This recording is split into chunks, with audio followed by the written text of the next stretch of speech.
This is simply a shock. Take a deep breath and listen until the end. A terrorist attack that forever changed the course of history. On September 11, 2001, a terrible tragedy that cannot be forgotten. This story is in memory of all who never returned home. Of the innocent people whose lives were cut short in an instant, but whose memory lives on in our hearts. If these memories matter to you, please like and share this video so that they are not forgotten.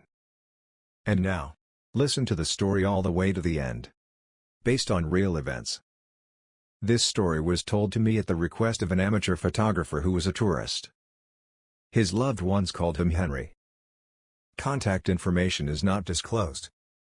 It later became known that Henry had passed away, and it was not possible to verify the details. My name is Joseph Carver. I am an honest storyteller.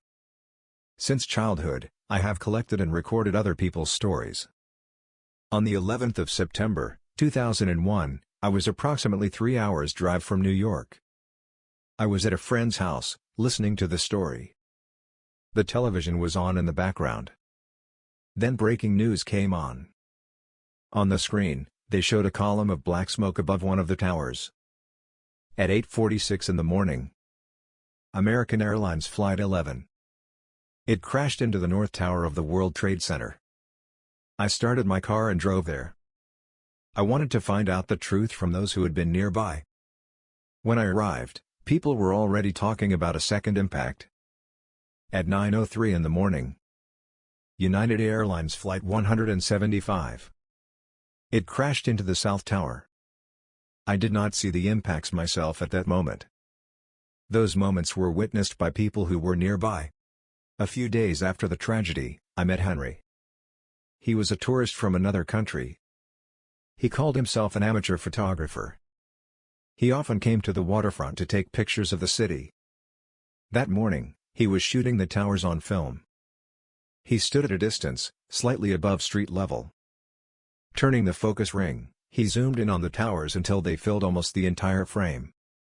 He captured the scene from mid-frame up into the sky, where the facades rose into smoke and light. He said that at first he heard a hum in the sky. Then he saw an airplane as it approached one of the towers. Then there was a flash and a column of smoke. He pressed the shutter and captured the shot at that very moment. A few days later, he reached out to me. He offered to meet and hand me a copy of the photograph. At the meeting, he placed the photograph in front of me. He said quietly, "Here, this may be useful to you." The shot was taken on color film. The image was clear, with the natural grain of analog film. I took the photograph and continued to listen. Henry spoke plainly and to the point. "I saw people helping one another," he said. Someone was giving out water. Someone was covering people with blankets and newspapers. Aid stations appeared at the subway entrances. There, volunteers were handing out supplies and recording names.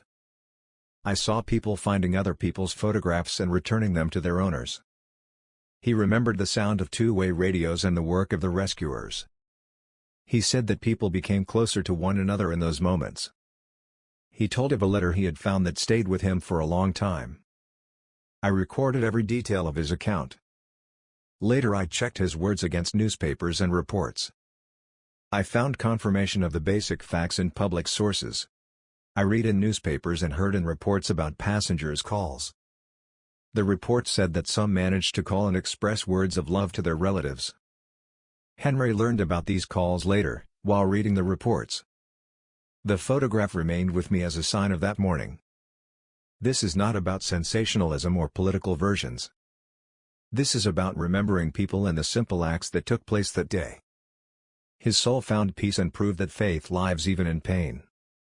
Soul cries, but you believe. The story was recorded from the words of the person I met. At his request, the real name is not disclosed. Contact information is not disclosed. The story is based on real events and eyewitness accounts. Some details have been changed out of respect for the privacy of those involved. Joseph Carver, all rights reserved. Dear my subscribers and viewers, I'm sorry that I sometimes publish new videos with a delay.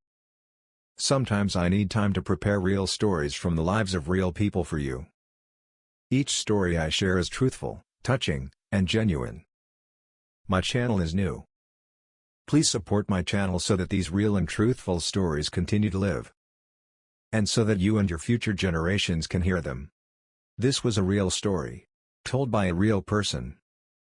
Perhaps you've heard similar stories on other YouTube channels. But many of them are fake. Rewritten, taken from somewhere else. I created this channel to share the truth. I've met these people. I've listened to their stories. And I carry their pain in my soul. These are not just stories. They are living memories, which I now share with you. My dear subscribers. Thank you so much for being subscribed to my YouTube channel and for watching my videos. Thanks also to my future subscribers, for being with me. Thank you for watching my real stories and for subscribing to my YouTube channel. Every new subscriber who watches and listens to my stories makes me realize that the truth should not remain in the shadows. Real-life stories of these people must not stay in the shadows. They should continue to live with you and with future generations. The name of my channel is Real Stories. Because I share only true and real stories from the lives of different people. Stories that I have listened to, and that I still listen to today. But the main title of my channel, shown on the cover, next to the logo at the bottom, is Soul Cries But You Believe. The book on the cover of my channel is only a symbol of untold stories. It shows that every life is like an open page. These stories did not come from a book. These stories are real and true, from the lives of different people. These stories are true and real. Stories I have heard from real people. Stories that I continue to hear to this very day.